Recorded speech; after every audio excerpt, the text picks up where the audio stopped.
L'INSEE a présenté les résultats de son étude sur les conditions de logement d'aujourd'hui et de demain sur le littoral guyanais. Les types de logements et les enjeux de l'avenir. Selon l'enquête, 30% de la population du littoral vit en surpeuplement, des maisons trop petites pour le nombre d'occupants.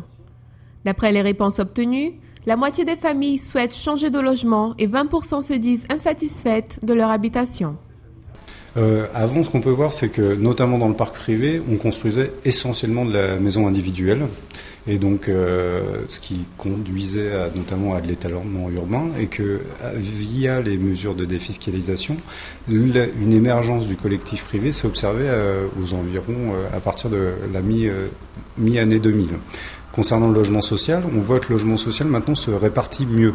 Avant, il était essentiellement concentré sur Cayenne, Matoury et Kourou, qui recensait 80% du parc de logement social. Maintenant, on voit que les gros programmes se font à Macouria, à Saint-Laurent-du-Maroni et à Rémieux-Montjoly. Selon les projections de l'INSEE, en 2040, la Guyane aura près de 570 000 habitants. Il faudra donc tripler le nombre de logements du département pour répondre aux besoins de la population. Construire entre 140 000 et 160 000 logements en 30 ans. Actuellement, 3 700 nouveaux foyers sont construits chaque année. Dans les prochaines années, il sera nécessaire de construire 5 600 par an pour réussir à loger tous les habitants. Selon le préfet de la région Guyane, depuis 1970, la construction de logements accompagne le taux d'augmentation de la population. Il n'y aurait pas de raison pour que cela change.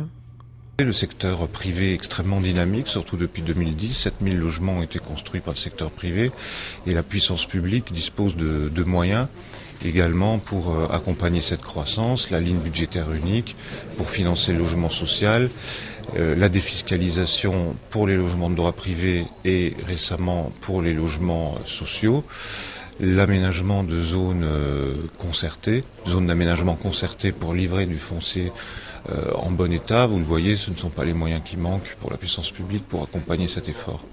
Actuellement, plusieurs projets sont en étude pour mieux répondre aux besoins de la population en termes de logement. Une chose est sûre, le secteur du BTP est prometteur dans les prochaines années. Il y a plusieurs façons de le suivre. Il y aura une partie de logements aidés, subventionnés, des logements sociaux en particulier. Il y a aussi une offre privée qui doit pouvoir se développer, donc de logements purement privés, et puis sans doute également un aspect de résorption d'habitat insalubre qui est important autour de Cayenne, autour de Saint-Laurent, qu'il faudra résorber pour arriver à des logements adaptés aux différents publics, adaptés aux différents budgets, donc au niveau entretien notamment, au niveau construction aussi, de manière à pouvoir avoir un logement digne pour tout le monde. Le principal enjeu ne sera peut-être pas de construire des logements en grande quantité. Il sera surtout nécessaire de construire des logements de qualité et conçus de manière à ce que les habitants aient accès aux services minimums. Transport, école, activités économiques, emploi. Pour ne pas tomber dans l'erreur de construire des villes dortoirs à des kilomètres des centres.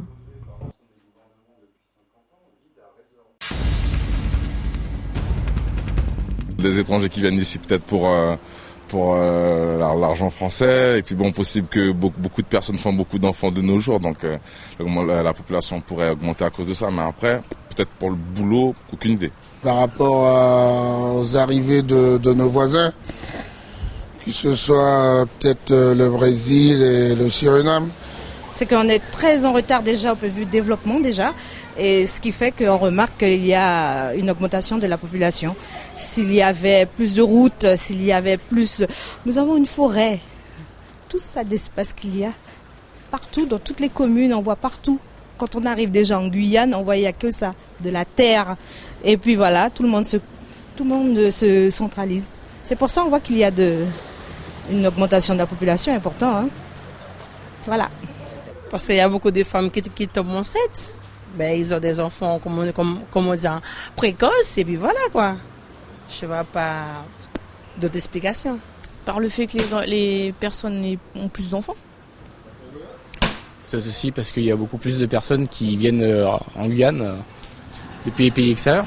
Quand les gens rentrent dans le pays, nombreusement, ça se fait augmenter la population. Au fait qu'il y ait de plus en plus de personnes qui sont attirées par la Guyane et en plus Le nombre de naissances augmente, j'imagine. Toute une population qui se trouve autour. Je pense à la Guyana, je pense aussi au Brésil. Et c'est vrai qu'il y a beaucoup un mélange culturel qui se fait sur la Guyane. Et je pense que ça vient de la proximité avec ces pays qui sont en voie de développement. Les résidents d'Attila Kabassou s'inquiètent. Après la catastrophe d'avril 2000, rappelez-vous, 300 000 mètres carrés de terre se sont détachés de la colline, causant la mort de 10 personnes. Aujourd'hui, d'autres risques apparaissent. Les résidents soucieux de la fragilisation du mont Kabassou et craignent de nouveaux effondrements de la colline suite à de nouveaux permis de construire accordés à flanc de la colline.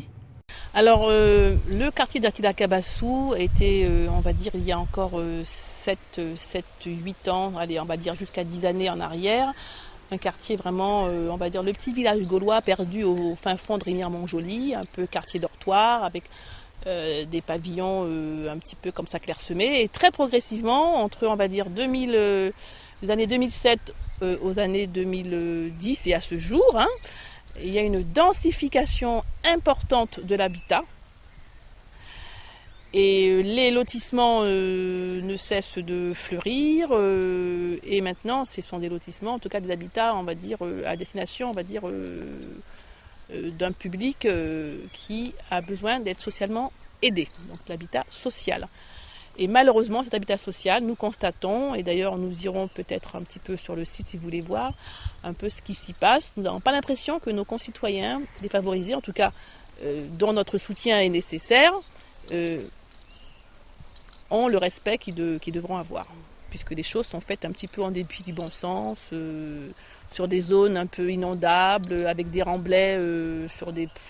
Je pense qu'il y a vraiment matière à réflexion et à permettre à nos élus, puisqu'on est en pleine période de campagne électorale, de vraiment faire leur travail, de suivre les chantiers pour lesquels quand même ils donnent des autorisations généreusement.